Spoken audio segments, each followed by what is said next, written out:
میرے ساتھ ایسا کیوں ہوا؟ میری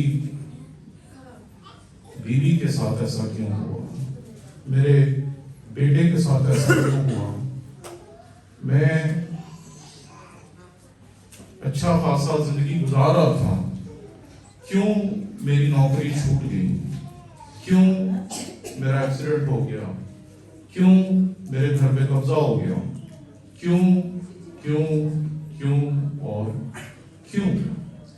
یہ وہ لفظ ہے جو ساری عمر ہمارے ساتھ چلتا ہے، اور ہم ساری عمر جب بھی ہم پہ کوئی برا وقت آتا ہے تو ہم ایک دم بلبلا اٹھتے ہیں اور خداوند کے حضور یہ چلانا شروع کر دیتے ہیں کہ میرے ساتھ ہی یہ کیوں ہوا؟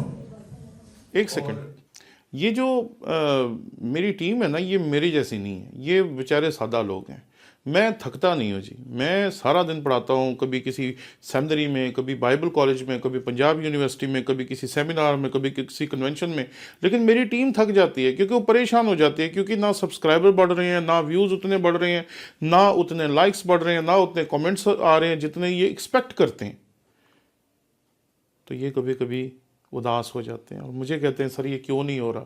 ہمارے کانٹینٹ کی کوالٹی میں کوئی کمی ہو تو آپ ضرور بتائیں، لیکن اگر سب ٹھیک ہے تو ہماری ویڈیوز کو لائک کریں، شیئر کریں، سبسکرائب کریں، اور ہمارے چینل کے سبسکرائب بٹن کو اگر آپ نے آج تک پریس نہیں کیا تو اب پریس کریں، تاکہ آپ کو ہماری ویڈیوز کی نوٹیفیکیشن ملتی رہے اور آپ کا ہمارا رشتہ اور زیادہ مضبوط ہو، تاکہ ہماری ٹیم جو کبھی کبھی آپ کے اس رویے کی وجہ سے اداس ہو جاتی ہے، اس کی اداسی بھی خوشی میں بدل سکے۔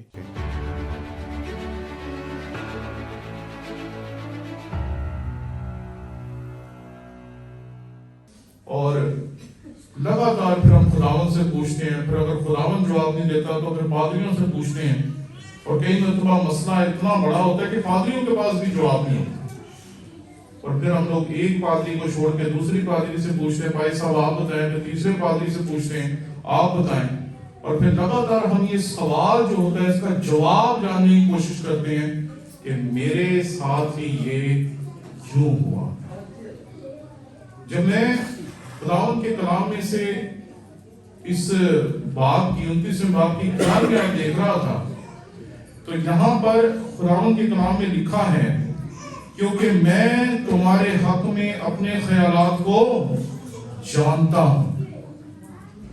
تو میں سوچ رہا تھا کہ کیا خدا ہمارے بارے میں سوچتا ہے؟ کیا خدا میرے بارے میں سوچتا ہے؟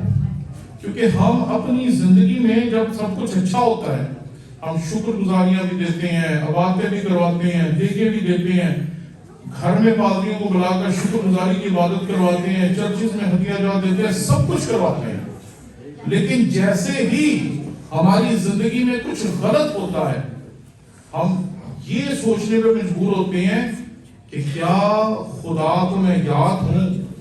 کیا خدا مجھے بھول تو نہیں گیا؟ اور ہم اسی سوال کو سوچتے رہتے ہیں، سوچتے رہتے ہیں، سوچتے رہتے ہیں، اور یہی سوال ہماری زندگی میں، ہمارے دماغ میں گھومتا رہتا ہے کہ کیا خدا مجھے بھول گیا ہے یا کیا میں خدا کو یاد ہوں؟ میں جب اس آیت کو پڑھا تھا تو یہاں لکھا ہے، کیونکہ میں تمہارے حق میں اپنے خیالات کو جانتا ہوں۔ تو کیا خدا آپ کے بارے میں سوچتا ہے؟ کیا خدا آپ کے بارے میں جانتا ہے؟ اور یہ سوال ہے جو بہت اہم ہے، کیونکہ جب ہمارے ساتھ کچھ برا ہو جاتا ہے تو ہمیں لگتا ہے جیسے خدا ہمیں بھول گیا، لیکن یہ بات یاد رکھیں کہ خدا ہم میں سے ہر ایک کو جانتا ہے، خدا ہم میں سے ہر ایک کے بارے میں سوچتا ہے، اور خدا ہم میں سے ہر ایک کے بارے میں فکر مند ہوتا ہے۔ ایک باپ ہے اور ایک ماں ہے جس کے 10 بچے ہیں، اور وہ ہر ایک بیٹا بیٹی کے لیے فکر مند ہوتے ہیں، ہر ایک کے بارے میں سوچتے رہتے ہیں اس کا کیا بنے گا۔ اور آپ کو یہ اکثر تجربے میں بات دیکھنے میں آئی ہوگی کہ جو جتنا کم کامیاب ہوتا ہے، ماں باپ اس کے لیے اتنے ہی زیادہ پریشان ہوتے ہیں، فکر مند ہوتے ہیں کہ اس کا کیا بنے گا. باقی تو اپنے آپ کو سنبھال لیں گے، باقی تو کھڑے ہو جائیں گے، لیکن اس کا کیا بنے گا. اور میں سوچ رہا تھا کہ ہم خدا کی شبیہ پہ بنے. جب آپ پیدائش اس کا پہلا باب پڑھتے ہیں تو خدا نے ہمیں اپنی شبیہ اور اپنی صورت پر پیدا کیا. تو میں یہ دیکھ رہا تھا کہ اگر ہم اپنے بچوں کے لیے اتنے فکر مند ہوتے ہیں تو خدا ہمارے لیے کتنا فکر مند ہے. اس لیے وہ کہتا ہے کیونکہ میں تمہارے حق میں اپنے خیالات کو جانتا ہوں. بندہ زمین پہ بیٹھا ہوا ہے، ٹھیکرا لے کر اپنی قبر کھجا رہا ہے. وہ جس کے بغیر اس کے شہر کے فیصلے نہیں تھے ہوتے. جب تک ایوب جاتا نہیں تھا اپنے صدر دروازے کے اوپر بیٹھنے کے لیے، شہر کے صدر دروازے کے اوپر جو اس کا تخت بنا ہوا تھا، وہاں جب تک بیٹھتا نہیں تھا، اس کے پاؤں دودھ اور مکھن سے دھوئے نہیں تھے جاتے، وہاں انصاف نہیں تھا ہوتا. اور وہ بندہ خاک اور راکھ پہ بیٹھا ہوا ہے، اور وہ تب بھی یہ جانتا ہے کہ خدا اس کے بارے میں سوچ رہا ہے. اس کی بیوی نا امید ہو جاتی ہے، اس کے دوست نا امید ہو جاتے ہیں. اگر دیکھیں تو ساری دنیا نا امید ہو جاتی ہے، لیکن اگر کوئی نا امید نہیں ہوتا تو وہ ایوب خدا سے نا امید نہیں ہوتا. کہتا ہے جو کچھ بھی ہو رہا ہے اسی نے دیا، اسی نے لیا، اسی کا نام ہمارا ہے کیا اس دنیا میں. ہماری اوقات تو مٹی کے ڈھیر جیسی ہے، اور اگر اس نے اس مٹی کے ڈھیر کو یہ فضل دیا کہ یہ سانس لے، یہ کھڑا ہو، یہ چلے پھرے، اپنی زندگی جیتی جان کے طور پر گزارے، تو یہ اس کا فضل ہے. اس میں میری اور آپ کی کوئی بھی خوبی نہیں ہے، یہ اس کا فضل ہے. اور آپ جانتے ہیں کہ ہم جب اس دنیا سے چلے جاتے ہیں، مر جاتے ہیں، ہم انتقال کر جاتے ہیں، کوچ کر جاتے ہیں، تو پھر ہم مٹی کے ڈھیر ہی بن جاتے ہیں. خدا میرے بارے میں سوچتا ہے. اور میں جب آیتوں کی آیت کو پڑھ رہا تھا تو یہ ساری آیت جو ہے یہ ہمیں ایک تیسری بات کی طرف لے کے جاتی ہے. اور اس آیت میں لکھا ہے کیونکہ میں تمہارے حق میں اپنے خیالات کو جانتا ہوں. خداوند فرماتا ہے یعنی سلامتی کے خیالات. خدا ہمیشہ ہماری سلامتی چاہتا ہے، خدا ہمیشہ ہماری بہتری چاہتا ہے، خدا ہمیشہ ہماری ترقی چاہتا ہے، خدا ہمیشہ ہمیں بلندیوں کی طرف لے کے جانا چاہتا ہے. اور وہی وہ اس آیت میں بیان کرتا ہے. جب یرمیاہ یہ الفاظ لکھ رہا تھا تو بنی اسرائیل کی جو زندگی ایسے جا رہی تھی وہ ایک دم سے نیچے کی طرف گری اور پھر اور زیادہ گہرائی کی طرف جانے والی تھی. داؤد بادشاہ نے بنی اسرائیل کو ترقی بخشی، اسے قائم کیا. سلیمان بادشاہ نے اس کو عروج بخشا، اور سلیمان کے بیٹے نے سب کچھ تباہ کر دیا، اور اس کی سلطنت جو تھی وہ 2 حصوں میں بٹ گئی. سلیمان کے بیٹے کے پاس 2 قبیلے آئے اور اس کے مخالف کے پاس 10 قبیلے آئے. آج سن 2024 میں ہمیں کوئی پتہ نہیں کہ وہ 10 قبیلے کہاں گئے، لیکن وہ 2 قبیلے آج تک قائم ہیں. 70 سال تک انہوں نے اسیری میں رہنا تھا، دوسرے ملک میں جا کر، جہاں لوگوں کی زبان فرق تھی، رہن سہن فرق تھا، سب کچھ فرق تھا. ان کی جو ناک ہے اس میں نکیلیں ڈال کر یہ ان کو لے کے گئے تھے. عجیب و غریب حالت ہوگی. ان کو انتہائی طور پر ذلیل کر کے، ان کے ناک میں نکیل ڈال کر ان کو جانوروں کی طرح کھینچ کے وہ لے کے گئے تھے. اور وہاں جب یہ میری اور آپ کی طرح سوچ رہے ہوں گے کہ خداوند کیوں، جب یرمیاہ نوحہ میں آنسو بہا رہا ہے، کیونکہ یرمیاہ جو ہے اسے آنسو بہانے والا نبی کہتے ہیں، اور وہ کہتا ہے کیوں ایسے ہو رہا ہے؟ ہیکل کے جو پاک پتھر تھے وہ سڑکوں پہ بکھرے پڑے ہیں، وہ چیزیں جسے انسان دیکھ نہیں دے سکتے، صرف کاہن اور سال میں ایک مرتبہ سردار کاہن دیکھتا ہوگا، ان کی اب کوئی بکت نہیں رہتی۔ اور یہ ساری حالت ہے جس کے بیچ میں پوری بنی اسرائیل جو ہے وہ وہاں اسیری میں پڑی ہے، اور چند ایک لوگ جو ہیں وہ یہاں فلسطین میں پڑے۔ اس حال میں جبکہ ہر طرف نا امیدی ہے، اداسی ہے، ہر طرف کچھ بھی مستقبل نہیں دکھائی دے رہا ان کو، ایسے وقت میں بہت بڑا کام ہوتا ہے۔ یہ بات یاد رکھیں کہ ہمارا خدا ہمارے لیے سلامتی چاہتا ہے، وہ ہمیں تباہ نہیں کرنا چاہتا، وہ ہمیں برباد نہیں کرنا چاہتا، لیکن یہ بات ضرور ہے کہ اس کے سلامتی کے طریقے فرق ہوتے ہیں۔ جب یہ اسیری میں تھے تو وہاں پر 3 لوگ ہمیں اپنے ایمان کی گواہی دیتے ہوئے دکھائی دیتے ہیں، سدرک، میثق اور عبدنجو، اپنے ایمان کی گواہی دینے کے لیے کھڑے ہیں، اور یہ بادشاہ کے بت کے سامنے اپنا سر نہیں جھکاتے۔ اور وہاں پر ہمیں پتہ چلتا ہے کہ جب انہیں اس آگ کی بھٹی میں پھینکا جاتا ہے تو وہاں یہ تنہا نہیں ہوتے، بلکہ ان کے ساتھ ایک چوتھا ہوتا ہے، اور وہ کون ہے؟ وہ کہتے ہیں اس کی شکل تو الہ زادہ جیسی۔ میں حیران ہوں کہ آپ دیکھیں کہ جہاں نا امیدی ہے، دکھ ہے، کوئی بھی امید دکھائی نہیں دے رہی، وہاں ہمیں الہ زادہ اپنے لوگوں کے ساتھ آگ کی بھٹی میں کھڑا ہوا دکھائی دے رہا۔ جب بھی بھیڑ ہو نا کہ اب دنیا ہمیں چھوڑ گئی ہے، تو یاد رکھیں دنیا کے چھوڑنے یا ساتھ رہنے سے کوئی فرق نہیں پڑتا، آپ کا خدا نہ آپ کو چھوڑتا ہے اور نہ ہی کبھی چھوڑے گا۔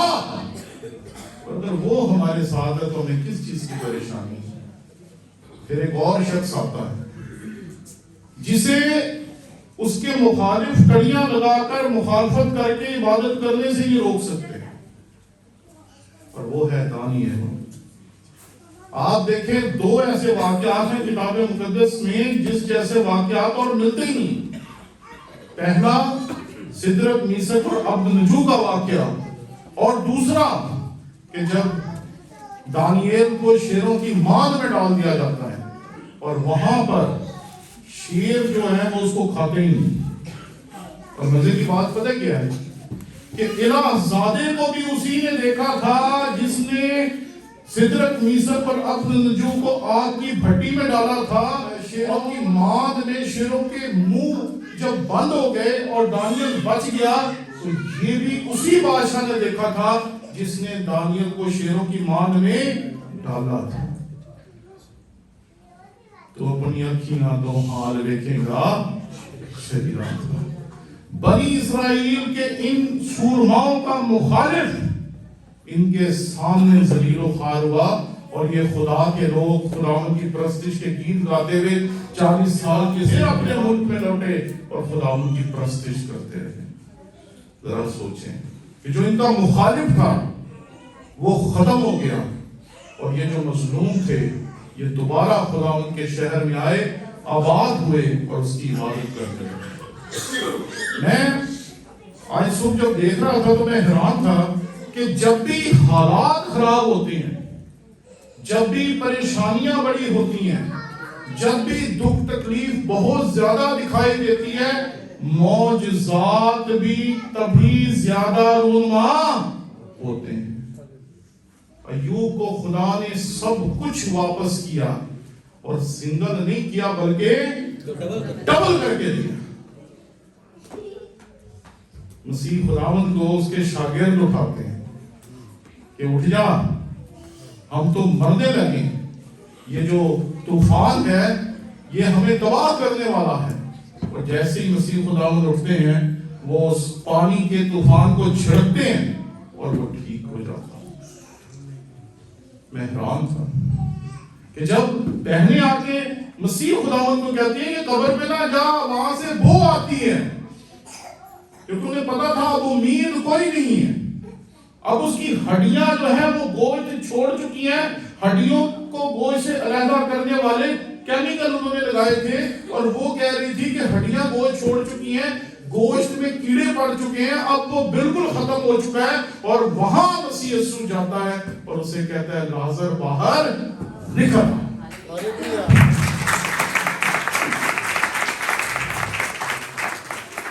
جتنی بڑی نا امیدی اتنا بڑا معجزہ، جتنا زیادہ دکھ اور کرب ہم پہ آتا ہے خدا اتنا ہی بڑا تجربہ اپنا بخشتا ہے۔ ہمارے جیسے لوگ وہ بیچارے کھیرے نہیں بھول پائے، ادھے بیچارے کھیرے یاد کرنے والے مجھے لگتا لوریاں ہوں گے، کیونکہ ساڈے بھی لوگ کھانے دے بہت ہوندے نے۔ سامنے سمندر ہے، پیچھے فوجیں ہیں، ایمان بالکل ختم، اور پھر وہ معجزہ ہوتا ہے جو کسی نے سوچا بھی نہیں ہوگا کہ موسیٰ جب اپنے عصا کو بلند کرے گا تو سمندر دو ٹکڑے ہو جائے۔ ہمارے لیے بھی خدا نے بڑی دفعہ سمندر کو دو ٹکڑے کیا، بڑی دفعہ خدا نے بڑے بڑے کام کیے، لیکن ہم انسان ہیں، ہم بڑی جلدی اچھے وقت کو بھول جاتے ہیں اور بری باتوں کو یاد رکھتے ہیں۔ خدا نے جب 70 سال کی اسیری میں بنی اسرائیل قوم کو چھوڑا اور پھر 70 سال کی اسیری کے بعد واپس آیا، تو پھر ان کا ایمان جو تھا وہ خدا پر اور زیادہ مضبوط ہو گیا۔ آپ نے خداوند کے کلام میں سے دیکھا، میرے ساتھ دیکھیے، یہاں پر لکھا ہے تب تم میرا نام لوگے اور مجھ سے دعا کرو گے اور میں تمہاری سنوں گا، اور تم مجھے ڈھونڈو گے اور پاؤ گے جب پورے دل سے میرے تعلق ہوگے۔ جب 70 سال کی اسیری سے یہ واپس آتے ہیں تو واپس آ کے یہ دو کام کرتے ہیں یہودی۔ پہلا کام یہ کہتے ہیں ہمیں دوبارہ سے شریعت کو پڑھنا چاہیے۔ انہوں نے دوبارہ شریعت کو پڑھنا شروع کر دیا جو یہ بابل میں بھول چکے تھے۔ انہوں نے دوبارہ شریعت کو پڑھنا، اس پہ عمل کرنا، اس کو سمجھانا، اس کی تشریح و تفسیر کرنا شروع کر دیا۔ اور دوسرا بڑا کام جو اس دور میں ہوا، جو عزرا کاہن اور فقیہ نے کیا، وہ یہ پرانے عہد نامے کو جمع کرنا۔ عزرا کاہن اور فقیہ وہ شخص تھا جس نے بائبل کے پرانے عہد نامے کو جمع کیا۔ آپ دیکھیں کتنا بڑا کام خدا نے ان سے کروایا، اور وہ کرنے سے پہلے ایک بڑی تاریکی، ایک بڑا اندھیرا، 70 سال کی خاموشی میں سے یہ گزر کے جب واپس آتے ہیں تو پھر اتنا بڑا کام کرتے ہیں۔ آیت کا آخری حصہ دیکھیں گے، یہاں پر لکھا ہے کیونکہ میں تمہارے حق میں اپنے خیالات کو جانتا ہوں، خداوند فرماتا ہے، یعنی سلامتی کے خیالات، برائی کے نہیں، تاکہ میں تم کو نیک انجام کی امید بخشوں۔ ہم اکثر سوال تب پوچھتے ہیں جب ہم جواب لینے کی حالت میں نہیں ہوتے۔ کئی مرتبہ جب کسی کا بیٹا اس دنیا سے کوچ کر جاتا ہے اور ہمیں ان کو کلام میں سے کچھ سکھانا ہوتا ہے تو وہ بہت مشکل ہوتا ہے۔ مجھے یاد ہے کہ یہاں گلبرگ میں ایک ریسٹورنٹ میں دھماکہ ہوا تھا اور تیسری منزل سے ایک نوجوان نیچے گرا اور وہ وہیں پر فوت ہو گیا۔ وہ نوجوان جو تھا وہ مسیحی تھا، ایف جی میں ہمارا طالب علم تھا۔ تو جب اس کا جنازہ گھر پہنچا تو میں بھی اس کے جنازے میں شمولیت کے لیے جا رہا تھا، تو میں بہت آہستہ گاڑی چلا رہا تھا کیونکہ مجھے پتا تھا کہ اگر میں وہاں پہنچ گیا تو وہاں انہوں نے کہنا ہے کہ پادری صاحب آپ بھی کچھ شیئر کریں، لیکن میں اتنا اندر سے پریشان تھا کہ میں کیا شیئر کروں، میں اتنا دکھی تھا کہ میں کیا اس کے ساتھ شیئر کرتا وہاں پر خدا کے کلام میں سے۔ لیکن جب میں وہاں پر پہنچا تو تو پتہ چلا کہ وہ انتظار کر رہے تھے کہ پادری صاحب آئیں گے تو وہ اس جنازے کی عبادت کو لیڈ کریں گے. تو جب میں پہنچا تو انہوں نے مجھے کہا کہ آپ نے کلام سنا. تو بہت مشکل ہوتا ہے جب ہمارے دل میں سوال ہوتے ہیں وہی جو آپ کے دل میں ہوتے ہیں کہ کیوں یہ بچہ مر گیا, کیوں ایسے وقت میں یہ واقعہ ہو گیا جبکہ اسے نہیں ہونا چاہیے تھا. تو ہم بھی آپ کی طرح پریشان ہوتے ہیں, سوچتے ہیں, اور پھر قرآن کے کلام میں سے خدا ہمیں اور آپ کو مضبوط کرتا ہے.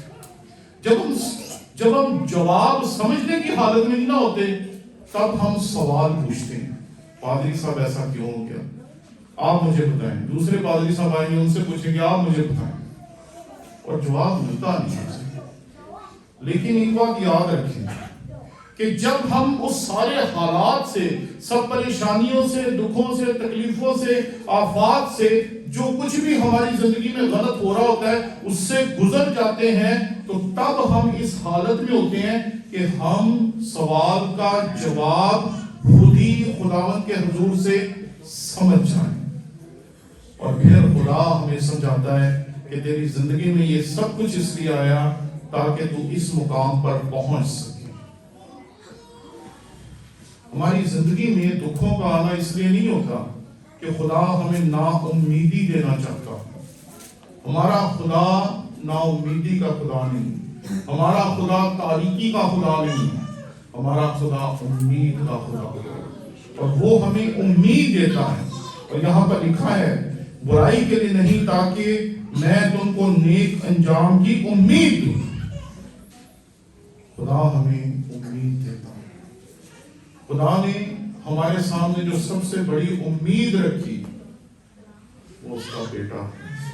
کیونکہ خدا نے دنیا سے ایسی محبت رکھی کہ اس نے اپنا اکلوتا بیٹا, تاکہ جو کوئی اس پر ایمان لائے ہلاک نہ ہو بلکہ ہمیشہ کی. تو اگر ہم ہلاک بھی ہو جائیں تو ہم تب بھی اس کے ہیں. اس لیے کچھ بھی ہو جائے اس زندگی میں یہ بات یاد رکھیں کہ جس کا دامن ہم نے تھاما ہے, جس کا ہاتھ ہم نے پکڑا ہے, وہ کبھی آپ کا ہاتھ چھوڑنے والا نہیں ہے. وہ ہر لمحہ ہمارے لیے سوچتا ہے, ہر لمحہ ہمارے مستقبل کے لیے, ہمارے بیٹوں کے لیے, ہماری بیٹیوں کے لیے, ہماری صحت کے لیے, ہماری پریشانیوں اور دکھوں کے لیے ہر لمحہ سوچتا ہے. اور جتنی بڑی مشکل آپ کے سامنے آئے گی اس کے بعد اتنا ہی بڑا کام خدا آپ کی زندگی میں